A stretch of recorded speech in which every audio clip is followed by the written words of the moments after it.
In 1958, a new food was invented with the goal to help Hey, end Felix, hunger in you.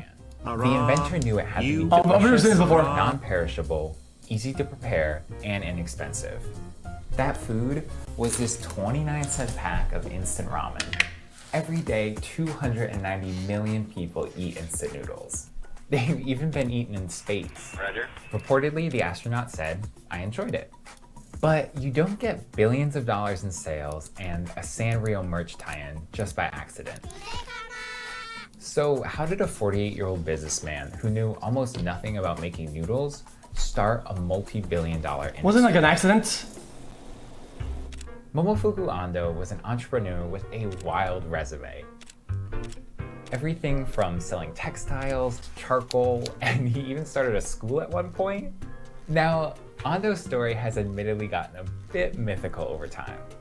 There's even this adorable children's book written about him, and an incredible animated short film about his origins. Of course. Called Samurai Noodles, and it's probably the coolest hour story page a company can have.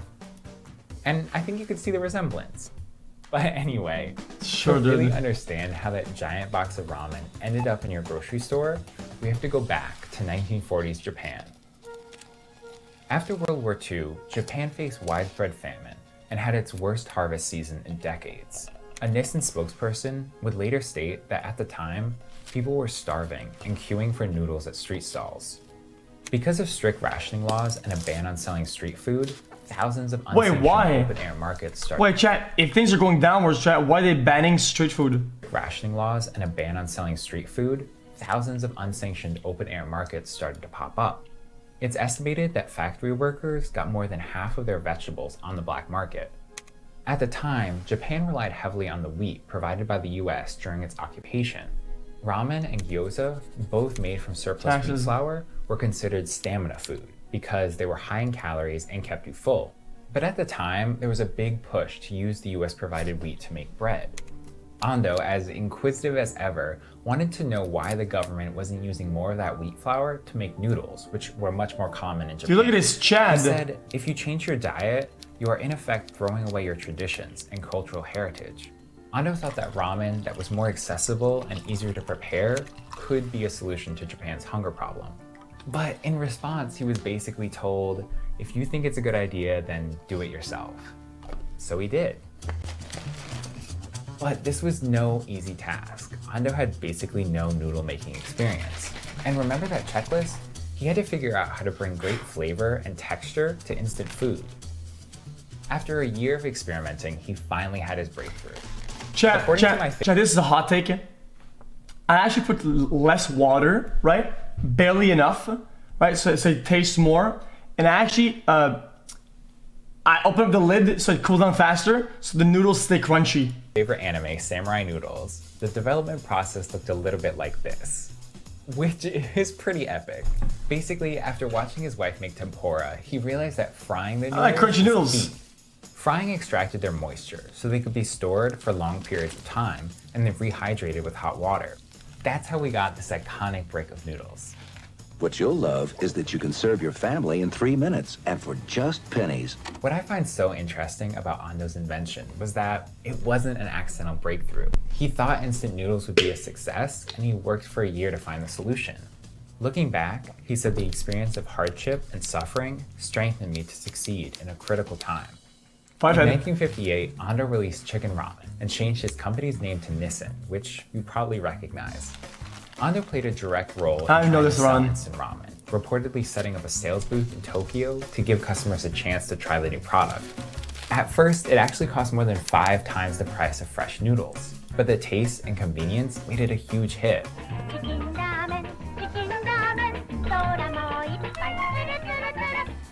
It was nicknamed Magic Ramen because it was ready to eat in just a few minutes.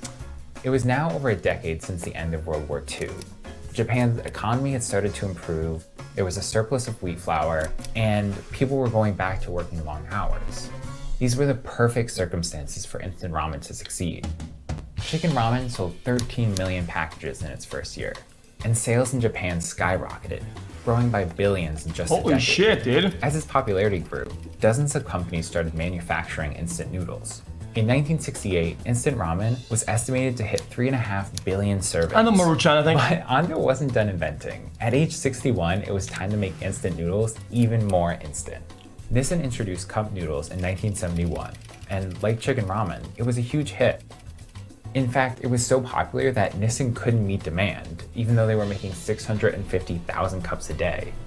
You can see how noodles in a cup completely overtakes packaged noodle sales by 1989. Today, cup noodle sales are more than double packaged noodle sales in Japan. Smart. And Ando was still involved with the company. In 1998, This is, I don't like ramen with shit on it. I don't know what that means. Japan Times wrote that even as he celebrates his 88th birthday this year, Ando is still keen to invent new variations on his instant Why he's noodles. still rolling. Today, hundreds of instant noodle flavors are introduced in Japan every year. But it wasn't just a hit in Japan. Chat. China is Ready, currently chef? the Ready, largest chef, for my nuclear take of the day?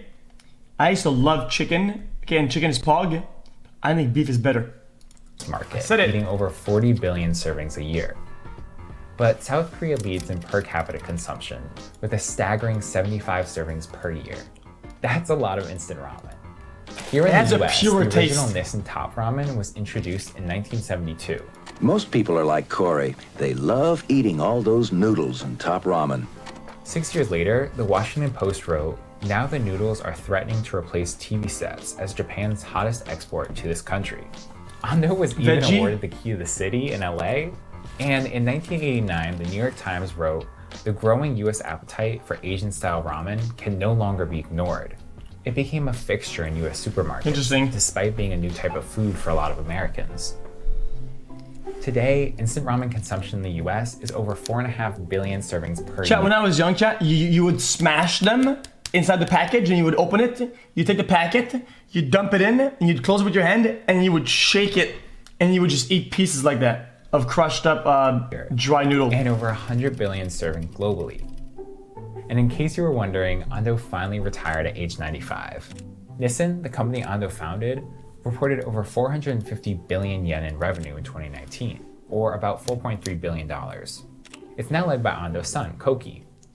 But despite its commercial success, Ando didn't forget his original goal to help end hunger. In 1997, Ando helped cool, start man. what's now called the World Instant Noodles Association. Its purpose is to improve the instant noodle industry and provide emergency food aid.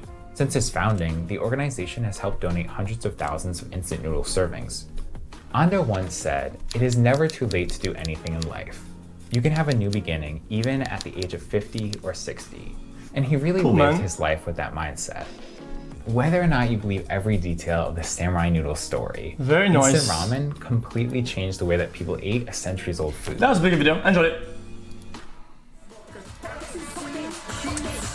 Very nice, very nice.